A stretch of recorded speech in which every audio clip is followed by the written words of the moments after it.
بسم الله الرحمن الرحيم. وحارتي شرف وين نوعه مدحويني هوري جمهورية فدرالك الصومالية مدن حسن الشيخ محمود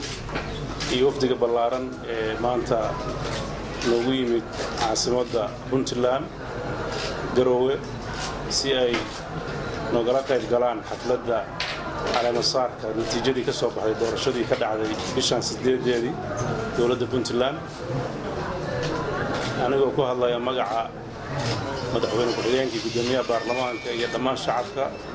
waxaan inagu soo dhaweynaynaa magaaladiinii waana ku faraxsanahay inaad soo maamusteen waana mahadsantihiin soo dhawaada. بسم الله الحمد لله والصلاة والسلام على رسول الله. مدحوينه سعيد عبد الله ديني مدحوينه ku-xigeenka iyo gudoomiyaha baarlamaanka dhammaan dawladda Puntland iyo shacabkeedaba dhammaan aad iyo aad ayaan ugu faraxsanahay inaan ka soo qayb galno munaasabadan taariikhiga ah. Soomaaliya dabcan dawladnimadeeda maalin walba heeray maraysaa way dhismaysaa. Waxaan rabaa inaan dadka reer Puntland dhammaan dadka Soomaaliyeed u sheego 8 bisha January doorashada halkan ka dhacday waa mid midaali ah oo ku daysasho mudan dalka intiisa kalena waxaan u rajaynaynaa sidoo kale inay doorashooyinka ugu dhacaan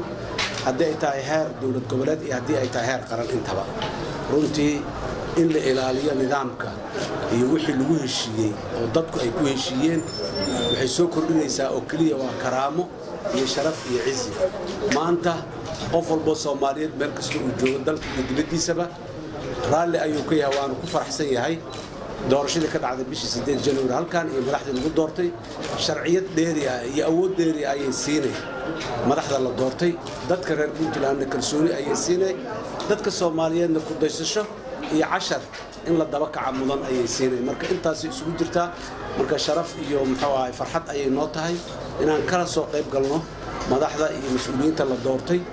iyo shacabka reer Puntland fursadan taariikhiga ah oo ay dadka Soomaaliyeed oo dhan u sameeyeen ayaguna ay sameeyeen marka madaxweyne mar kale waa ka mahad celinaynaa martiqaadka iyo soo dhaweynta iyo karaameynta loo sameeyay waxaan ka mahad celinaynaa dadka iyo dawladda iyo nidaamka reer Puntland wanaaga ay iyo tilmaanta suuban oo ay u dajiyeen dadka Soomaaliyeed mar kale madaxweyne aad iyo aad ayaa u mahadsantahay.